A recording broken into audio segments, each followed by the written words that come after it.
Hello. Who am I? I'm Mahlena Ray Johnson. It says it right there. This is for Nerdy Girls with Mahlena Ray Johnson. And today's topic is, you have an MBA? Yes, I forget sometimes. Mahlena, that's me, explains how she underestimates her power and influence due to her overeducation and underemployment. So 1, why I relate to Top Gun. I'm a Maverick / Pete Mitchell.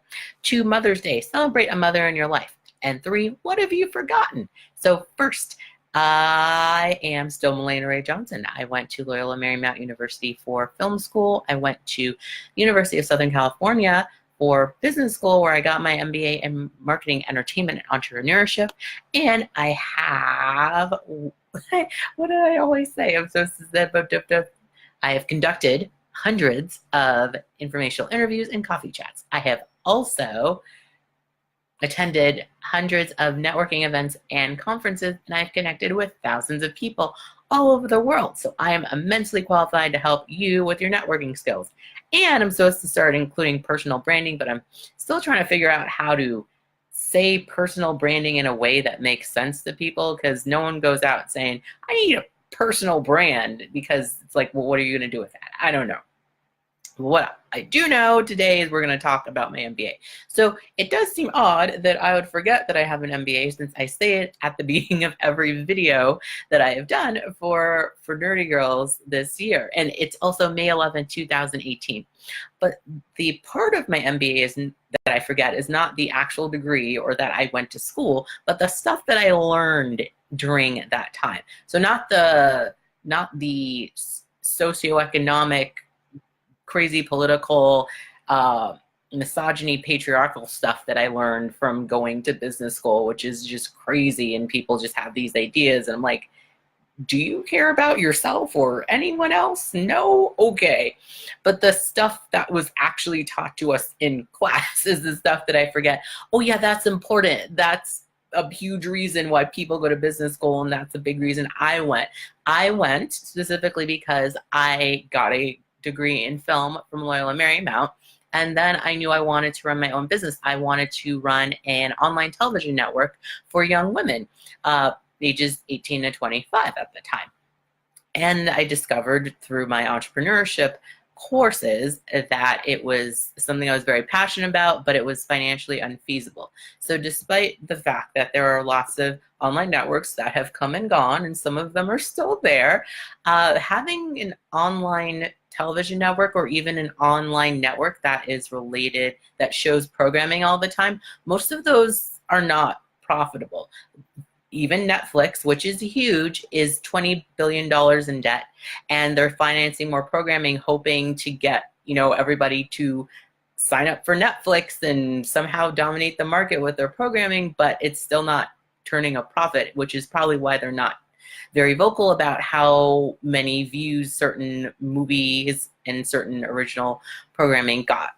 So I tend to forget that I have an MBA, because I'm looking at other people, and I'm in Facebook groups, and I'm looking on LinkedIn, and a lot of the people I'm connected to are women who are running businesses of various success levels, and most of them don't have their MBAs as far as I know, unless there are a few. There is Nicola Matthews-Okome, who runs, what is it called? The Side Hustle Pro podcast. And she has her MBA, and this is partially why I'm talking about this right now, because she talks about graduating and then getting a freelance job for $25 an hour, and then being embarrassed to talk about that, because when you are an MBA, you're supposed to graduate with a $100,000 job. And and many of my classmates did not get that. I'm still not there. And there's a lot of shame that comes along with that, and shame that I've dealt with and I'm still dealing with, and realizations that a lot of the stuff that we were taught, it just doesn't make sense. Like it's that we are not being made to, in a whole sense, to be business owners. We're there to facilitate the dreams of somebody else who came up with an idea a long time ago, because we're supposed to go into Fortune 500 companies and become marketing managers or consultants for big consulting firms or something else to keep that huge machine running. We're not really supposed to think about our hopes and dreams and what we want for our lives. No, you're supposed to get that job by having so many informational interviews, having formal interviews, and being better than the person next to you, even if that person has been your best friend for the whole year, or the whole, well, at the point, the whole year. So how does this relate to Top Gun? So as I mentioned, I'm definitely a Maverick / Pete Mitchell. Tom Cruise plays him in the movie, and if you haven't seen the movie, you should, because it's really exciting. And for a long time I didn't really understand why I was so connected to Top Gun. Like, what is this? I didn't watch it when it first came out in 1986 because I was a child, and then I didn't really watch it in my 20s, and then I think I discovered it in my 30s, and I've talked about it before, I think, or to other people. But the reason I like it, and I like the firm too, is that Tom Cruise in both The Firm and Top Gun is at the top of his class, and he's worked really hard. And it's a story about working really hard, and sometimes things go awry. I mean, Top Gun and The Firm are definitely two different movies. But the point of Top Gun is that he is really good at what he does. He knows all the rules, but he often breaks them. And also, it's the reason I was like, why do I like this? Is because there's only one black person in the movie, and I think he has maybe 3 lines that are yelling at Tom Cruise, and there's a couple of women, one of their husbands dies, and the other one risks her job to have a sexual relationship with Tom Cruise, which is definitely not a message I want to pass on to my children. So my future children will probably watch Top Gun, and I won't tell them about it. I'll watch it by myself. Anyway, the point of what happens at Top Gun is that at the end of the movie, he doesn't end up graduating the top of his class. Val Kilmer does, but he's still sent on the same mission with Val Kilmer. Val Kilmer's worried about him because he's like, he doesn't follow the rules, and that's why his name's Maverick. But then he ends up saving the day, and I still don't understand what these maneuvers are in the movie. They seem to be very detailed, but they're not specific at all. They're over the Indian Ocean fighting who knows, but Tom Cruise saves the day, and the song plays. There are songs that are just repeated, and there's one song that's not repeated, Playing with the Boys, which is one of my favorites. But at the end, he says that he wants to go back to Top Gun and teach, and I'm like, yeah, he's going to help other people get to where he was, and which is what I'm doing. I actually help people get into college and graduate school, including business school. But I don't think I'm getting paid the way that Tom Cruise does in the movie, because he's a white man with hair. Sky's the limit, literally, for him, because he's a pilot in the movie. But I am also someone who enjoys learning as much as I can and then trying to impart it to other people. So I forget that because I'm not, similarly to Tom Cruise, I'm not successful in the way that you're supposed to be successful in Top Gun. Like, he's supposed to learn all this stuff, not question anything, even though he knows something is different. And he knows that he's slightly different because he's treated differently because of something that happened with his father, which was covered up. And he also is not completely trusted by his classmates. They're jealous of him for various reasons, and he's going through a depression because he loses his best friend, and other people don't really know how to deal with that. And a lot of people didn't know how to deal with what I was going through, being the only black woman in my class. And at the end, you don't end up doing the thing that you think you're supposed to be doing, and he's doing something else.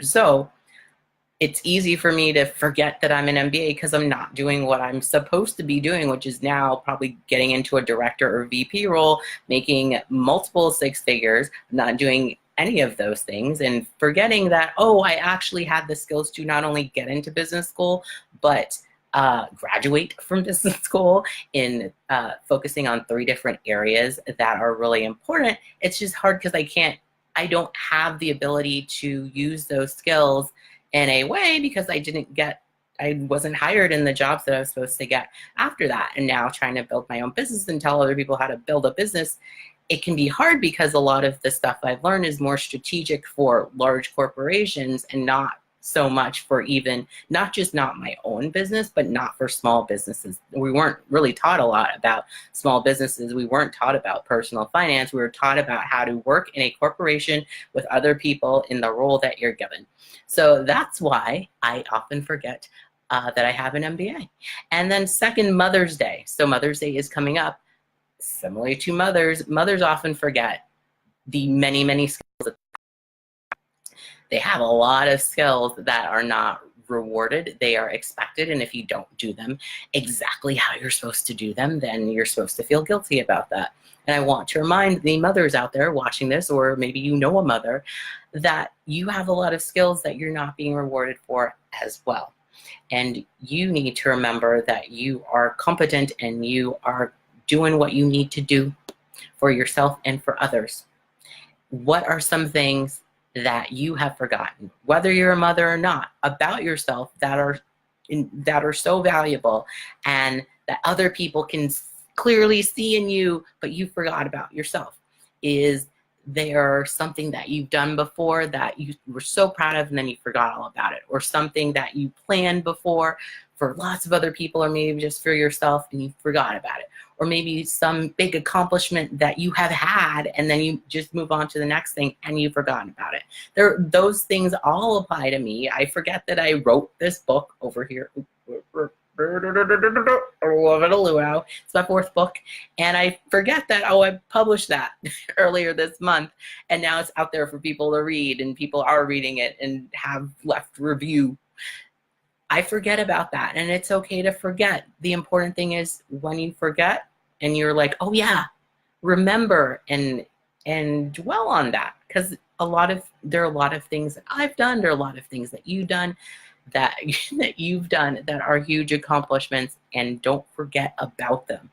And Tom Cruise is in Top Gun, he just goes into depression because the military that he was in is not really able to handle his losing his friend, doing what they were supposed to be doing in school, and they weren't really capable of handling his depression. They were just like, he was great, okay, bye.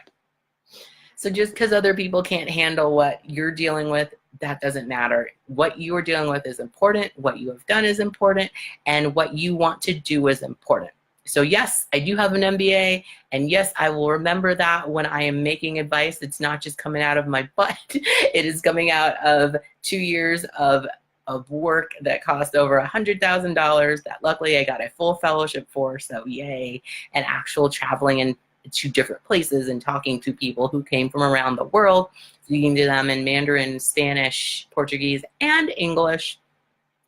It's amazing. So, do you have an MBA that you've forgotten about? What are some things that you think are amazing about you that you totally forgot and don't tell people about because you just didn't even think that I should remember this? Write it in the comments and email me at fornerdygirls@gmail.com and tell me all about your accomplishments, especially the ones that you have forgotten that you need to remember yourself. Because when you're networking with other people, it can be easy to be overwhelmed by the fact that these people are telling you these amazing things about yourself. How could you possibly live up to them?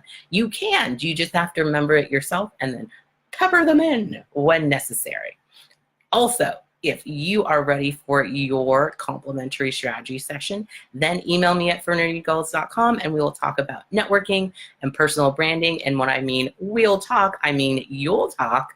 I'll listen and I'll write stuff down and we can make a plan for success in networking, personal branding, and getting the clients and colleagues and coworkers that you want in your circle. So just email me at fornerdygirls@gmail.com to get your free strategy session. Thanks so much for watching. Bye-bye.